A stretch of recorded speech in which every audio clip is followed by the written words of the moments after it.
حضرت جبرائیل علیہ السلام کو اللہ تعالیٰ نے گائیڈ کرنے کے لیے حضرت آدم علیہ السلام کے پاس بھیجا۔ چنانچہ حضرت جبرائیل علیہ السلام اللہ تعالیٰ کے حکم پر حضرت آدم علیہ السلام کے ساتھ چل پڑے اور انہیں اس جگہ پر لائے جہاں پر زمین بنی تھی، یعنی جس جگہ سے سب سے پہلے زمین کی جھاگ پیدا ہوئی تھی اور پھر وہی جھاگ پھیل کر پوری زمین بنی۔ اس جگہ پر حضرت جبرائیل علیہ السلام اپنے پر کو زمین پر مارا تو ساتوں زمین پر خانہ کعبہ کی بنیادیں ڈال دی، جن بنیادوں کو فرشتوں نے 5 پہاڑوں کے پتھر کی مدد سے بھرا اور ان بنیادوں پہ چاروں طرف دیواریں کھڑی کر دی۔ ان 5 پہاڑوں میں سے کوہ لبنان، کوہ طور، کوہ جود ہیرا بھی شامل تھی۔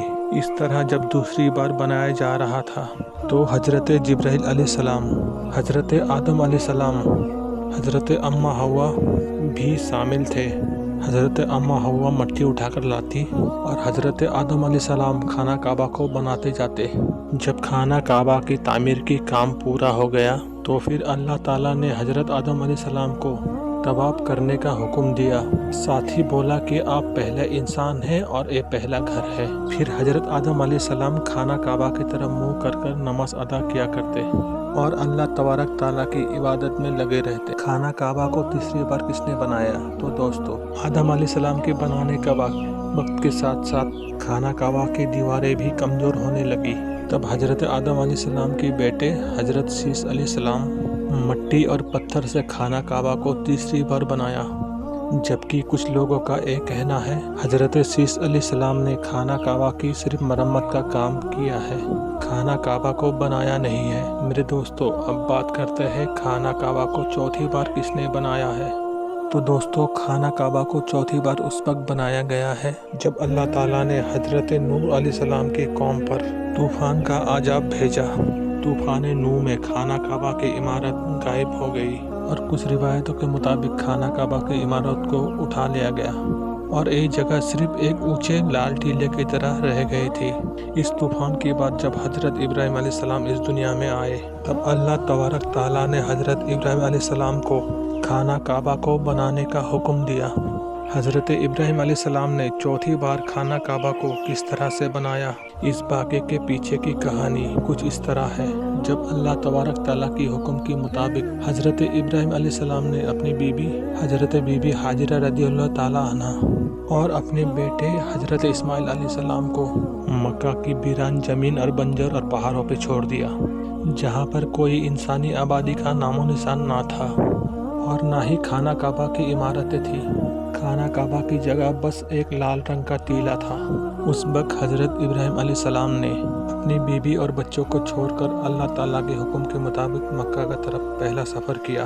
اس کے بعد جب دوسری بار حضرت ابراہیم علیہ السلام اپنا خاندان سے ملنے کے لیے فلسطین سے مکہ آئے تو تب حضرت اسماعیل علیہ السلام کی قربانی کی واقعہ پیش آئے۔ اور تیسری بار جب حضرت ابراہیم علیہ السلام مکہ آئے تو اس وقت حضرت اسماعیل علیہ السلام کی شادی ہو چکی تھی، تو اس وقت حضرت ہاجرہ رضی اللہ تعالیٰ عنہا کا انتقال ہو چکی تھی۔ چوتھی بار جب حضرت ابراہیم علیہ السلام مکہ میں آئے تو آپ کی ملاقات آپ کے بیٹے حضرت اسماعیل علیہ السلام سے نہ ہوئی۔ جب پانچویں بار حضرت ابراہیم علیہ السلام مکہ میں آئے تو اس وقت اللہ تبارک تعالیٰ نے حضرت ابراہیم علیہ السلام کو کعبہ کو بنانے کا حکم دیا۔ حضرت ابراہیم علیہ السلام نے اپنے بیٹے حضرت اسماعیل علیہ السلام سے کہا کہ میرے بیٹے، اللہ تبارک تعالیٰ نے مجھے حکم دیا کہ میں اس گھر کو بناؤں۔ تو حضرت اسماعیل علیہ السلام نے کہا تو ضرور کیجیے، میں خدمت کے لیے حاضر ہوں۔ چنانچہ ایک روایت کے مطابق خانہ کعبہ کی بنیادوں کا نشان حضرت جبرائیل علیہ السلام نے بتایا۔ اس پر حضرت ابراہیم علیہ السلام اور حضرت اسماعیل علیہ السلام نے بنانا شروع کیا۔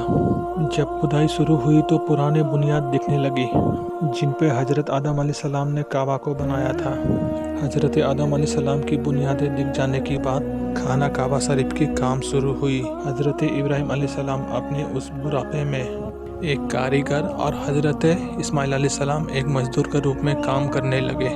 کوہ لبنان، کوہ ہیرا، کوہ ابوالقیس، کوہ صفا اور کوہ مرمہ، ان پانچوں پہاڑوں سے حضرت جبرائیل علیہ السلام پتھر اٹھا کر لاتے اور حضرت ابراہیم علیہ السلام کعبہ پہ لگاتے۔ پھر حضرت جبرائیل علیہ السلام کے نشان تیزی سے جبل امیس قبیس کے کنویں سے 2 پتھر ملے۔ حضرت ابراہیم علیہ السلام پتھروں کو اٹھا کے لائے۔ ان میں سے ایک پتھر حجر اسود تھا اور دوسرا پتھر مقام ابراہیم کے نام سے مشہور ہوئے۔ میرے دوستوں، مقام ابراہیم وہ مشہور پتھر ہے جس پہ کھڑے ہو کے حضرت ابراہیم علیہ السلام نے کعبہ کی دیواریں بنائی۔ جیسے جیسے خانہ کعبہ کی دیواریں اونچی ہوتی جاتی، ویسے ویسے ہوا میں وہ پتھر بھی اونچا ہوتے جاتا۔ میرے دوستوں، نبی کریم صلی اللہ علیہ وسلم ارشاد فرمایا، جب حجر اسود جنت سے اتارا گیا تب دودھ سے بھی زیادہ سفید تھا، پھر انسانوں کے گناہ نے اسے کالا کر دیا۔ ایک اور روایت کے مطابق نبی کریم صلی اللہ تعالیٰ علیہ وسلم نے ارشاد فرمایا، حجر اسود اور مقام ابراہیم جنت کے پتھروں میں سے دو پتھر ہے، اللہ تبارک تعالیٰ نے ان کی نور کی روشنی کو بجھا دیا۔ اگر اللہ تبارک تعالیٰ ان کی نور کی روشنی کو نہ بجھاتا تو یہ پورب سے پشچم تک سب کو روشن کر دیتے۔ خانہ کعبہ کو 5ویں بار قوم عمل کا اور 6ٹھی بار قبیلہ جرم نے بنایا۔ قبیلہ جرم میں سے جس شخص نے ایک کام کیا اس کا نام حس بن مداد اصغر تھا۔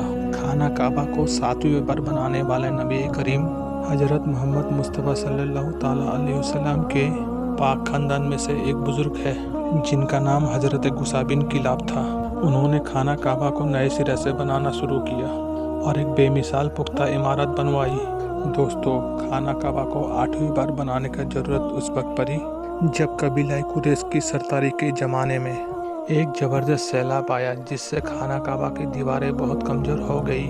تو ایک مشورے کے بعد ایک فیصلہ لیا گیا اور خانہ کعبہ کو قبیلہ قریش نے پھر سے بنوایا، جس تعمیر میں نبی پاک حضرت محمد مصطفیٰ صلی اللہ تعالیٰ علیہ وسلم کے ذاتی اقدس نے بھی شرکت فرمایا۔ لیکن اس وقت رقم کم ہونے کی وجہ سے قریش کے کامل میں عتیبِ کعبہ کو شامل نہیں کیا گیا تھا۔ خانہ کعبہ کو 9ویں بار اس وقت بنایا گیا جس وقت اجیتی فوج کی پتھر بازی کے وجہ سے خانہ کعبہ کی دیواریں کمزور ہو گیا تھا۔ اس وقت حضرت عبداللہ بن زبیر نے عتیبِ کعبہ، جبکہ اس وقت قریش کی تعمیل میں شامل نہیں کیا گیا تھا، اس کو بھی شامل کر بنیادی ابراہیمی پر خانہ کعبہ کو نئے سرے سے بنایا گیا۔ خانہ کعبہ کی 10ویں تعمیر عبد الملک بن مروان کے نائب حجاج بن یوسف، کیونکہ ایک ظالم حکمران تھا، اس نے 74 ہجری میں قریش والی تعمیر کے مطابق خانہ کعبہ کو بنوایا۔ اس کی دور کے بعد جب خلیفہ ہارون حکومت پر بیٹھا، اس نے خانہ کعبہ کو گرانے کا فیصلہ کیا اور حضرت عبداللہ بن تعمیر کے مطابق خانہ کعبہ کو گرانا چاہا، لیکن امام ابو یوسف نے اس کو کہہ کر روک دیا، اگر یہی طریقہ کار رہا، ہر آنے والا حکمران مشہور ہونے کے لیے خانہ کعبہ کو گرا کر نیا بنوایا کرے گا، اور اس طرح لوگوں کے دلوں میں اس گھر کی اہمیت کم ہوتی جائے گی۔ پھر 1040 ہجریوں میں سلطنت عثمانیہ کا سلطان مراد بن احمد خان شاہ دست الدنیا نے حجرت اسود والی جگہ کا علاوہ ساری عمارت کی بنیاد کو بنیاد حجاج کی جیسا تعمیل کروایا۔ ایک تعمیر کا کام 6 مہینے کے اندر مکمل ہو گیا۔ اس نے خانہ کعبہ کے اندر سنگ مرمر کا پتھر لگوایا اور بہت ہی خوبصورت چھت بنوائے، اور باہر کی دیواریں سنگ مرمر سے چونا میں چنی گئی، اور بہت ہی قیمتی ریشمی کالے رنگ کا پردہ خانہ کعبہ پہ ڈالا گیا جس میں کلمہ طیبہ لکھا ہوا تھا، اور سنہری رنگوں میں سلطان کا نام بھی لکھا ہوا تھا۔